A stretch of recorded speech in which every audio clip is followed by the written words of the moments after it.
નમસ્કાર દર્શક મિત્રો, અમારી વિશેષ રજૂઆતમાં આપનું સ્વાગત છે. હું છું કૃષ્ણા.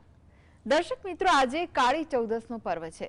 ત્યારે કાળી ચૌદસ એટલે અંધકારથી પ્રકાશ તરફનું એક પગલું છે. કાળી ચૌદસને નરક ચતુર્દશી પણ કહેવામાં આવે છે. આ દિવસે ભગવાન કૃષ્ણએ નરકાસુર નામના અસુરનો વધ કરીને પ્રજાજનોને તેના ત્રાસમાંથી ઉગાર્યા હતા. આથી કાળી ચૌદસને નરક ચતુર્દશી તરીકે પણ ઓળખવામાં આવે છે. માતાજી આ દિવસે ભક્તોમાં રહેલા દુષ્ટ ભાવોને દૂર કરીને તેને સાચો માર્ગ બતાવે છે. ત્યારે આજે કાળી ચૌદસ છે, જાણીશું તેનું મહત્વ તંત્ર સાધનાથી સમૃદ્ધિમાં.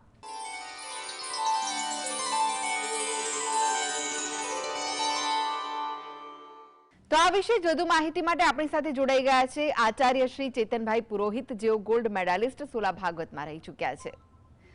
જી, આપનું સ્વાગત છે ચેતનભાઈ. ધન્યવાદ.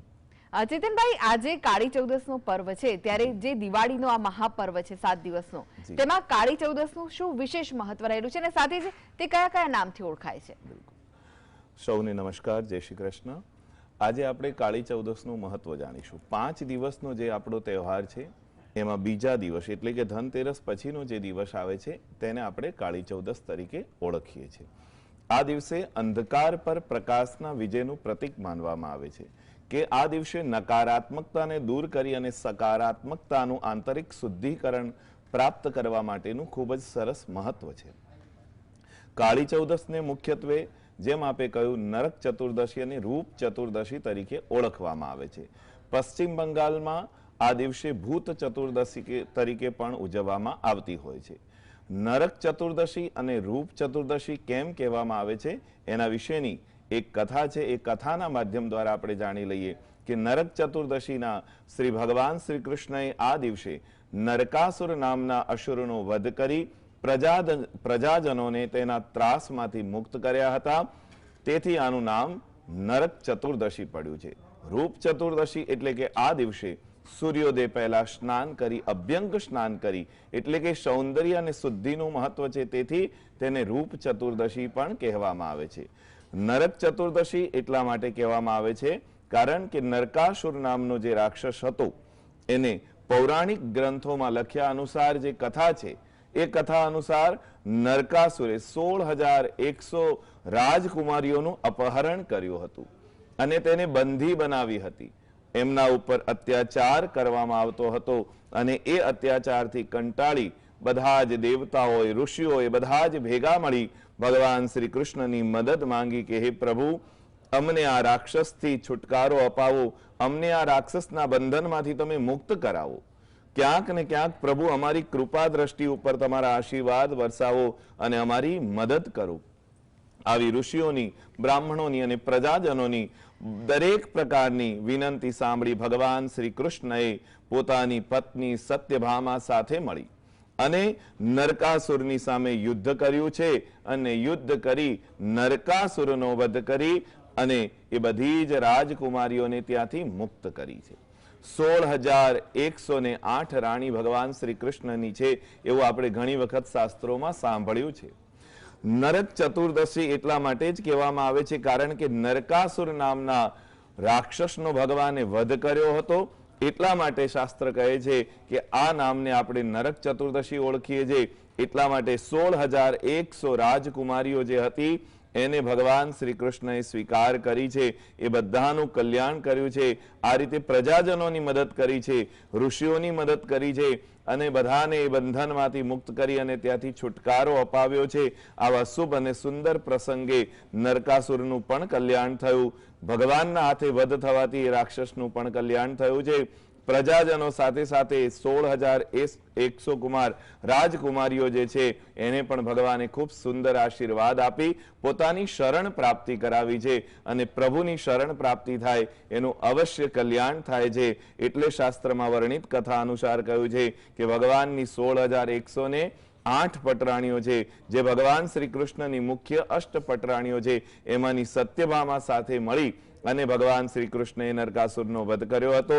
એ પુણ્ય કથા નરકાસુરની છે, એટલા માટે નરક ચતુર્દશી અને રૂપ ચૌદસ તરીકે ઓળખવામાં આવે છે. ધન્યવાદ. જી, તમે કહ્યું કે નરક ચૌદસ અને રૂપ ચૌદસ તરીકે ઓળખવામાં આવે છે, સાથે જ કાળી ચૌદસ કહેવાય છે. તો શું કાળકા માતાનો કોઈ વિશેષ સંબંધ રહેલો છે કાળી ચૌદસ સાથે? બિલકુલ.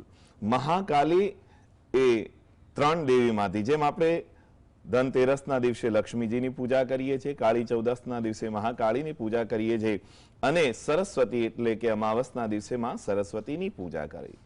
કાળી માતાનો સંબંધ આપણે વિશેષ માનવામાં આવે, કારણ કે આ દિવસે કાલીએ રાક્ષસ જે રક્તબીજ નામનો રાક્ષસ હતો એનો વધ કર્યો હતો, એનો નાશ કર્યો હતો અને દુષ્ટ શક્તિનો જે નાશ કર્યો, સકારાત્મક વિજયનું પ્રતીક, આથી તેનું નામ કાળી ચૌદસ પડ્યું છે. સ્વયં મહાકાલે જેની ઉપાસના કરી છે એટલા માટે એમને મહાકાલી કહેવામાં આવે છે.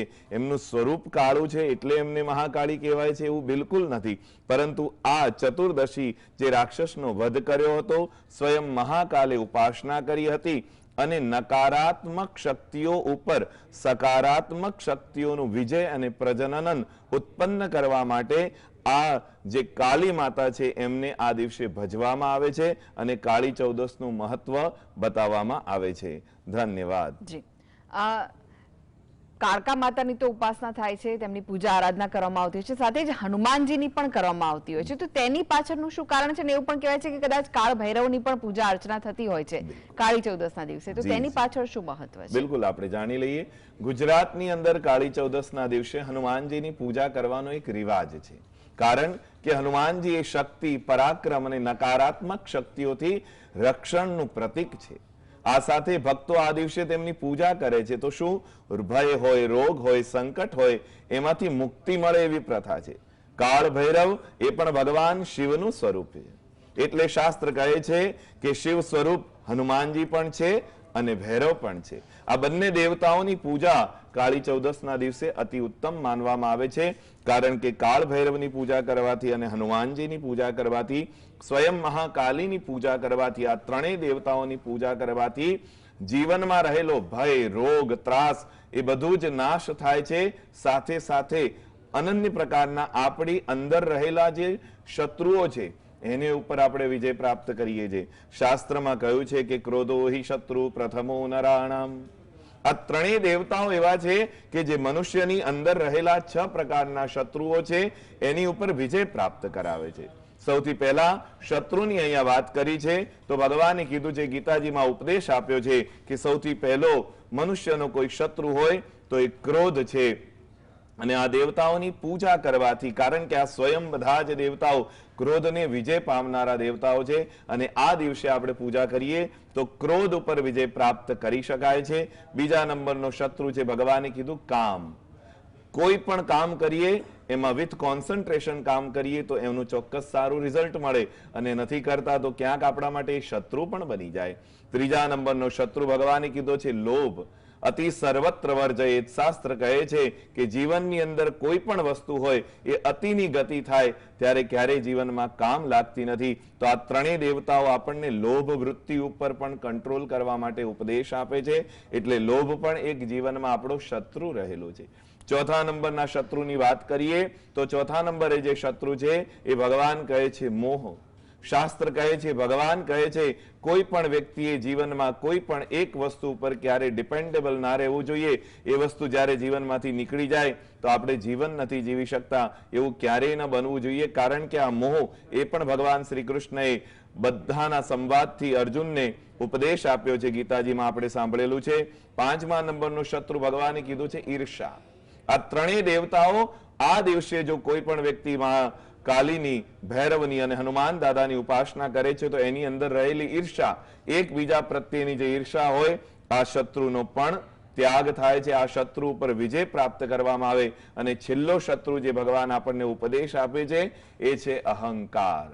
એટલે ભગવાને કહે છે લંકામાં જઈ રાવણના અહંકારનો પણ ચૂર કરી નાખ્યો, રાવણના અહંકારને પણ તોડી નાખ્યો. એવા હનુમાન દાદા, એવા ભૈરવ ભગવાન જે 11 સ્વરૂપ શિવના છે એની અંદર 6થા નંબરનું જે સ્વરૂપ છે એ ભૈરવ ભગવાનનું સ્વરૂપ છે. તો ભૈરવ ભગવાન કહે છે આ દિવસે ભૈરવની, હનુમાનજીની અને મહાકાલીની ઉપાસના કરવાથી આપણી અંદર રહેલો જે અહંકાર છે એ પણ દૂર થાય છે. તો આ દિવસે ભૈરવ, મહાકાલી અને હનુમાન દાદાની ઉપાસના અવશ્ય કરવી જોઈએ. ધન્યવાદ. જી ચેતનભાઈ, તમે કહ્યું કે આટલા ભગવાનની ઉપાસના કરવી જોઈએ, સાથે જ એવી પણ ઘણી વાતો સામે આવતી હોય છે કે તંત્ર મંત્ર અને સાધના માટે આજનો દિવસ ખૂબ જ મહત્વપૂર્ણ માનવામાં આવતો હોય છે. કઈ માન્યતાઓ આની સાથે જોડાયેલી છે? બિલકુલ. આજે આપણે વાત કરીએ કાલી ચૌદસના દિવસે બધાય આપણે જનરલી એવું સાંભળ્યું છે કે તંત્ર મંત્રના સાધકો માટે ખૂબ જ આ મહત્વપૂર્ણનો દિવસ છે અને ખરેખર ખૂબ જ મહત્વપૂર્ણ દિવસ છે. આ દિવસે એવું કહેવાય છે કે રાત્રે સ્મશાનમાં અથવા નિર્જન જગ્યાએ સાધના કરવાથી તેમની વિધિઓ પૂર્ણ થાય છે, મેલી વિદ્યાઓની શક્તિ પ્રાપ્ત થાય છે. જો કે આ દિવસે સામાન્ય લોકોએ આવી નકારાત્મક શક્તિઓથી બચવા માટે પૂજા કરવી જોઈએ, દીપ પ્રગટાવવો જોઈએ.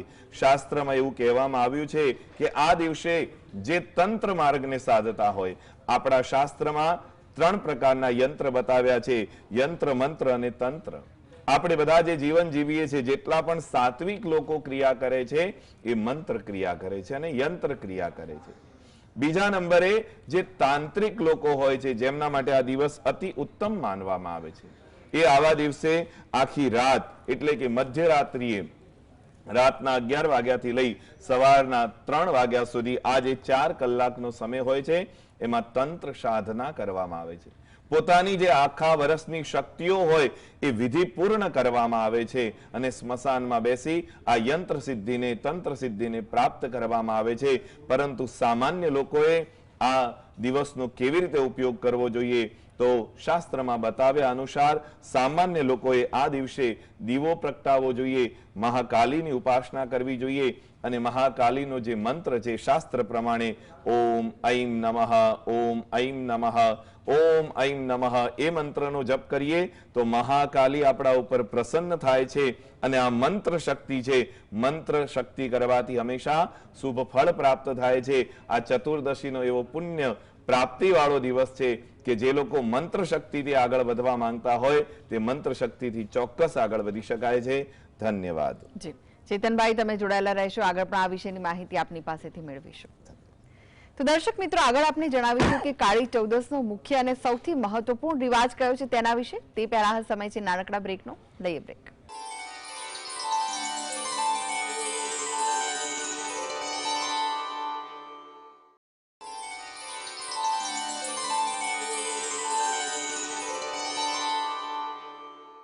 બ્રેક બાદ આપનું સ્વાગત છે દર્શક મિત્રો. આજે કાળી ચૌદસનો પર્વ છે. દિવાળીમાં પણ આ દિવસનું ખૂબ જ મહત્વ રહેલું છે અને આ દિવસે મુખ્ય અને સૌથી મહત્વપૂર્ણ રિવાજ કયો કરવામાં આવે છે તે વિશે વધુ માહિતી માટે આપણી સાથે જોડાયા છે શાસ્ત્રીજી ચેતનભાઈ પુરોહિત. ચેતનભાઈ, આજનો જે દિવસ છે તે મુખ્ય રિવાજ કયો જોડાયેલો છે આજના દિવસ સાથે? આપણે જાણી લઈએ. આ દિવસે સૌથી મહત્વપૂર્ણ રિવાજ એ છે કે અભ્યંગ સ્નાન કરવું જોઈએ. સૂર્યોદય પહેલા તલના તેલનું ઉબટન એટલે કે સુગંધિત વસ્તુઓનો લેપ લગાવી અને સ્નાન કરવું જોઈએ. આ સ્નાન શરીર અને મનની શુદ્ધિ કરે છે, રોગોથી મુક્તિ કરે છે અને નકારાત્મક દૂર કરવાનું પ્રતીક છે.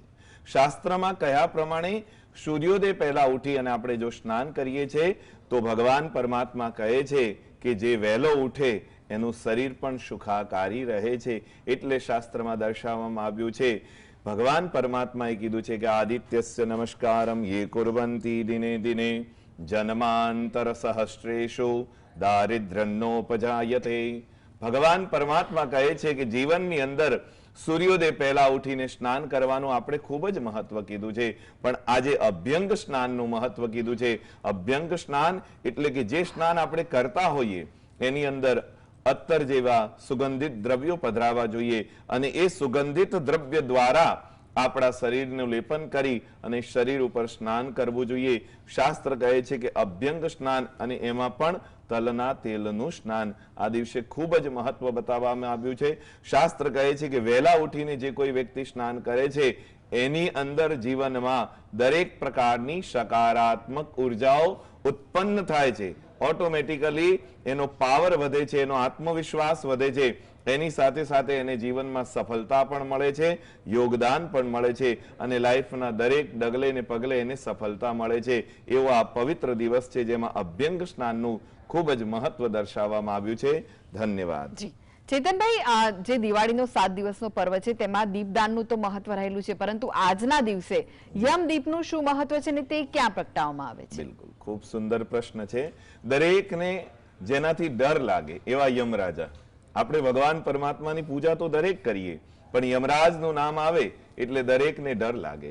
કાળી ચૌદસના દિવસે સાંજે મૃત્યુના દેવતા યમરાજ એક દીવો પ્રગટાવવાનો છે આપણે, જેને આપણે યમદીપ કહીએ છીએ.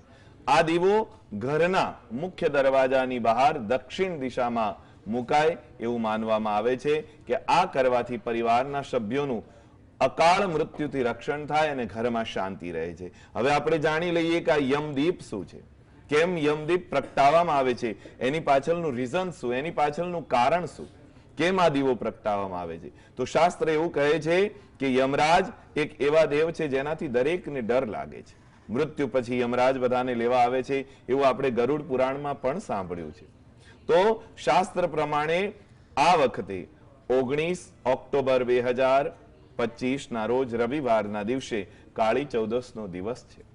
એમાં અમૃત સિદ્ધિ યોગ પ્રાપ્ત થાય છે, જે સાંજના 6 વાગ્યાથી લઈને રાતના 10 વાગ્યા સુધી પ્રદોષ કાળ સાથેનો આ યમદીપ પ્રગટાવવાનો અતિ ઉત્તમ સમય છે. જે સમયની અંદર આપ સૌ જીએસટીવી ના માધ્યમ દ્વારા આપને બતાવવામાં આવી રહ્યું છે કે આપના ઘરના મુખ્ય દરવાજાની બહાર દક્ષિણ દિશાની અંદર આ દીવો પ્રગટાવશો અને આ દીવો પ્રગટાવી અને 2 હાથ જોડી એની સામે ઉભા રહી ભગવાનને પ્રાર્થના કરશો. બીજો કોઈ મંત્ર ના આવે તો આપણને જે વધુ પ્રચલિત મંત્ર છે એ ભગવાન ભોળાનાથનો મંત્ર આપણે જાપ કરીશું.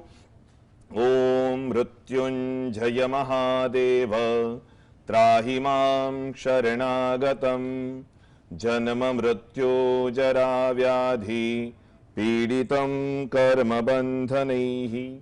આ મંત્રનો જપ કરી ભગવાન યમરાજને પ્રાર્થના કરીશું કે ભગવાન અમારા સમસ્ત પરિવારમાં ક્યારેય કોઈનું અકાળ મૃત્યુ ના થાય. અકાળ મૃત્યુ શબ્દનો અર્થ છે કોઈ દિવસ એક્સિડન્ટલી મૃત્યુ ના થાય, બાકી મૃત્યુ તો બધાનું નિશ્ચિત છે. તો ભગવાન પરમાત્માએ આપણને ઉપદેશ આપેલો છે.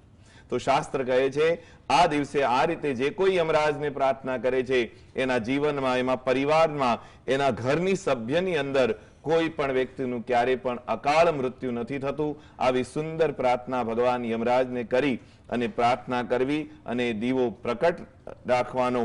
એ દીવાને સવાર સુધી આપણે પ્રકટ રહે ના રહે, પરંતુ એક વખતે દીવો પ્રગટાવ્યા પછી એને વંદન કરી આપણે પ્રાર્થના કરી લેવી. તો શાસ્ત્ર પ્રમાણે આપણે સમય જાણી લીધો અને એનું મહત્વ પણ જાણી લીધું. એવા યમરાજને નમસ્કાર કરીએ. ઓમ નમઃ શિવાય. ચેતનભાઈ, તમે યમદીપની તો દર્શક મિત્રોને જાણકારી આપી, પરંતુ એક ખાસ રિવાજ એવો હોય છે કકળાટ કાઢવાનો, તો તેની પાછળનું શું કારણ છે, કેમ કરવામાં આવે છે? જાણી લઈએ આપણે. આ દિવસે ઘરમાંથી જૂની નકામી વસ્તુઓ, કચરો, નકારાત્મક ઉર્જાને આપણે દૂર કરીએ છીએ, જેને કકળાટ કાઢવાનો કહીએ છીએ.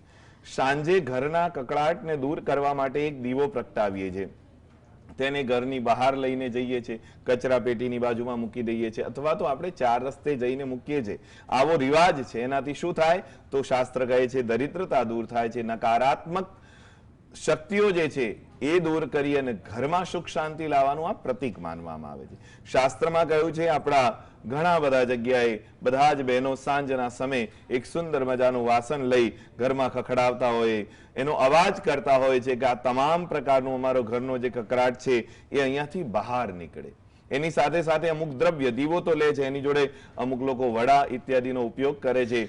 ક્યાંક ને ક્યાંક કોઈક લોકો ઘરની બહાર આ દીવો મૂકે છે, કોઈક લોકો ઘરની બહાર કચરા પેટીની બહાર આ દીવો મૂકે છે, એની બાજુમાં દીવો મૂકે છે, અને અમુક લોકો 4 રસ્તા સુધી જઈ અને એને ત્યાં દીવો મૂકી અને પ્રાર્થના કરે છે કે ભગવાન અમારા ઘરની અંદર જે કકડાટ છે, એકબીજાની સાથે જે વાણી, વર્તન, વ્યવહારમાં અમારી ચૂક છે, ક્યાંક ને ક્યાંક નકારાત્મક ઉર્જાઓ જે અમારા ઘરમાં છે, એકબીજાની સાથે અમે સ્નેહ નથી રાખી શકતા, એ જે ઉર્જાઓ છે કોઈની દ્રષ્ટિ ના લાગે, આવી નકારાત્મક બધી જ ઉર્જાઓ જે છે એ અમારા ઘરથી દૂર જાય અને ત્યાં 4 રસ્તા ઉપર આપણે છોડીને આવીએ છીએ.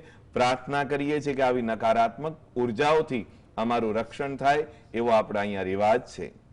જી ચેતનભાઈ, કાળી ચૌદસના દિવસે ભોજનમાં શું બનાવવામાં આવતું હોય છે, અને ખાસ કરીને જ્યારે અમુક જગ્યાએ ભજીયા બનાવવામાં આવતા હોય છે, વડા બનાવવામાં આવતા હોય છે, અને તે પાછા જે કકળાટ કાઢીએ છીએ આપણે એની સાથે ત્યાં 4 રસ્તા પર મૂકવામાં આવતા હોય છે, તેની પાછળનું શું કારણ રહેલું છે, કેમ આ કરવામાં આવે છે? કાળી ચૌદસના દિવસે ખાસ કરીને તળેલી વસ્તુઓનું ખૂબ જ મહત્વ કીધું છે. જેમ કે વડા છે, ભજીયા છે, મેંદુ વડા છે, આ બનાવવાનો એક રિવાજ છે. કેટલાક વિસ્તારોમાં આ દિવસે ચોક્કસ પ્રકારના લાડુ અથવા મીઠાઈઓ પણ બનાવવામાં આવે છે. શાસ્ત્ર એવું કહે છે ક્યાંક ને ક્યાંક આ જે વડા બનાવવામાં આવે છે એ કાળા અડદના વડા બનાવવામાં આવે છે. શાસ્ત્ર પ્રમાણે કહ્યું છે કે કાળા અડદ એક બ્લેક કલરનું દ્રવ્ય છે, એની સાથે સાથે એ દ્રવ્ય ભૈરવને પણ પ્રિય છે, હનુમાનજીને પણ પ્રિય છે, મહાકાળીને પણ પ્રિય છે. આ દેવતાઓ, જે દેવતાઓનું વિશેષ મહત્વ છે, જે દેવતાઓનો દિવસ છે, એ દેવતાઓના દિવસનું દ્રવ્ય લઈ અને બધા જ ઘરે તળેલી વસ્તુ એટલે કે સુંદર રીતે બહેનો પોતાના હાથે આ દ્રવ્ય બનાવે છે અને એ દ્રવ્ય બનાવી અને પછી 4 રસ્તા સુધી એ દ્રવ્ય પહોંચાડે છે. એનાથી ભગવાન પ્રસન્ન થાય છે. ભગવાન આશીર્વાદ આપે છે કે તમે તમારા ઘરે જે વાનગી બનાવી અને મને જમાડી છે એનાથી હું પ્રસન્ન થઉં છું. આ આપણો રીતિ રિવાજ છે. કકળાટ કાઢવાની પાછળ આ પ્રકારના દ્રવ્યો, મેંદુ વડા છે, દહીં વડા છે, વડા છે, આ બધી વાનગીઓ ભગવાનને ધરાવવામાં આવતી હોય છે. આ દિવસનું વિશેષ મહત્વ, આ દેવતાઓને એ વસ્તુ ખૂબ જ પ્રિય છે, એટલા માટે આપણે એમને ભોગ લગાવતા હોઈએ છીએ. ધન્યવાદ.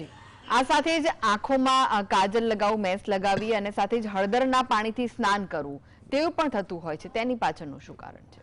શાસ્ત્ર પ્રમાણે આપણા પ્રાચીન શાસ્ત્રોમાં પણ નાના નાના બાળકો હતા એના આંખમાં પણ એમના મમ્મી હંમેશા કાજલ લગાવે, કારણ કે કાજલ લગાવવાથી ખરાબ નજર એટલે કે નકારાત્મક ઉર્જા અને દુષ્ટ શક્તિઓથી રક્ષણ મળે છે. એની સાથે સાથે જે આપણું આંખનું તેજ છે એ પણ ખૂબ સારું રહે છે, કારણ કે કાજલ એક એવી વસ્તુ જે છે જે તમને આંખની દ્રષ્ટિ પણ આપે છે. સાથે સાથે દ્રષ્ટિની સાથે નકારાત્મક વસ્તુઓ જે છે એને દૂર કરવાનું કામ. હળદરથી સ્નાન કરવાનું શા માટે મહત્વ છે? કારણ કે હળદર એ અતિ ઉત્તમ સર્વૌષધિ કહેવામાં આવે છે. બધી જ પ્રકારની ઔષધિઓ, ખાંસી આવે તો પણ હળદર લઈએ, ક્યાંક આપણને કોઈક તકલીફ પડે, ક્યાંક વાગી જાય તો પણ આપણે હળદરનો લેપ કરીએ છીએ. શાસ્ત્ર પ્રમાણે કહ્યું છે કે હળદર જેમ કોઈના લગ્ન હોય એ વખતે પણ પીઠી કરવામાં આવે, એમાં પણ હળદરનો ઉપયોગ કરવામાં આવે છે. હળદર અતિ ઉત્તમ છે. એની સાથે સાથે આ બંને દ્રવ્યો અતિ ઉત્તમ છે, એટલે એ દિવસે હળદરનું અને આ બંને દિવસોનું મહત્વ કીધું છે, આ બંને દ્રવ્યોનું મહત્વ કીધું છે. એ દિવસે આ રીતે ભગવાનની પૂજા કરવાથી, સ્નાન કરવાથી અને ભગવાનની અર્ચના કરવાથી શુભ ફળ પ્રાપ્ત થાય છે. ધન્યવાદ. જી, કાળી ચૌદસનો આ પર્વ છે તે આજના આ યુગમાં આપણને શું સંદેશ આપે છે? બિલકુલ, આ પર્વ આપણને સંદેશ આપે છે કે આપણે આપણા જીવનમાંથી આળસ, ભય, નકારાત્મક વિચારોને દૂર કરી આંતરિક બુરાઈઓ છે એ રૂપી નરકાસુરનો નાશ કરી સદગુણ અને જ્ઞાન રૂપી પ્રકાશ તરફ આગળ વધવું જોઈએ. તે આત્મશુદ્ધિ, આંતરિક અને શક્તિ માં કાળી પ્રાપ્ત કરવાનો દિવસ છે. આ એવો પવિત્ર દિવસ છે કે જે દિવસે ભગવાને કીધું છે, શાસ્ત્રમાં એક ખૂબ સુંદર શુક્તિ લખી છે કે આલસ્ય કુતઃ સુખમ. આળસુ માણસને જીવનમાં ક્યારેય સુખ હોતું નથી. એટલે માં ભગવતી આપણને ઉપદેશ આપે છે કે જે માણસ આળસુ હોય એને આ દિવસે સંદેશ લેવો જોઈએ કે મારે મારા જીવનમાંથી આળસને દૂર કરવો જોઈએ. જો કોઈને બહુ ડર લાગતો હોય તો પણ એને સંકલ્પ કરવો જોઈએ કે આજથી હું જીવનમાં કોઈ વસ્તુથી ક્યારે પણ ડરીશ નહીં. કોઈક આપણી અંદર રહેલી એવી નેગેટિવ વસ્તુઓ હોય કે જે તમને પરેશાન કરતી હોય, જેના લીધે તમારી પ્રગતિ ન થતી હોય, તો પણ શાસ્ત્ર કહે છે એ દિવસે આપણે સંકલ્પ કરવો જોઈએ કે આજ પછી આ નેગેટિવ વસ્તુઓને હું ક્યારેય ગ્રહણ નહીં કરું. આવો સુંદર ઉપદેશ આપે છે કે નકારાત્મક વસ્તુઓને દૂર કરી અને સકારાત્મક વસ્તુઓને પ્રાપ્ત કરવાનો ખૂબ સુંદર ઉપદેશ અહીંયા આપણને આપવામાં આવે છે. એ મહાકાળીની કૃપા પ્રાપ્ત થાય છે. ધન્યવાદ. આજનો આ દિવસ છે, કાળી ચૌદસનો દિવસ છે, ત્યારે દર્શક મિત્રોને આપ શું કહેવા માંગશો? સૌ દર્શક મિત્રોને કાળી ચૌદસની હાર્દિક શુભકામનાઓ. ભગવાન આપનું કલ્યાણ કરે. ભગવાન શ્રી કૃષ્ણ અને માતા કાલી આપના જીવનમાંથી તમામ નકારાત્મક ભય અને દુઃખ દૂર કરે. આપનું જીવન સુખ, શાંતિ અને સ્વાસ્થ્ય, સમૃદ્ધિ ભર્યું રહે એવું ભગવાનને પ્રાર્થના કરીએ. દીવાથી પ્રકાશિત થાય, સૌનો અંધકાર દૂર થાય, પ્રકાશ તરફ આપ સૌ પ્રયાણ કરો એવી જીએસટીવીના માધ્યમથી આપ સૌને કાળી ચૌદસની ખૂબ ખૂબ શુભકામનાઓ. ધન્યવાદ. જી જી જી ચેતનભાઈ, તમે ઉપસ્થિત રહ્યા દર્શક મિત્રોને જે કાળી ચૌદસનું મહત્વ જણાવ્યું, માહિતી આપી તે માટે આપનો આભાર. ધન્યવાદ. ધન્યવાદ. તો દર્શક મિત્રો, આજે કાળી ચૌદસનો દિવસ છે. અંધકાર તરફથી ઉજાસ તરફ જવાનું આ પર્વ છે. તે પણ તમે તમારા પરિવાર સાથે શાંતિથી તેને ઉજવો, ઉજવણી કરો તેવી આશા સાથે મને રજા આપશો. નમસ્કાર.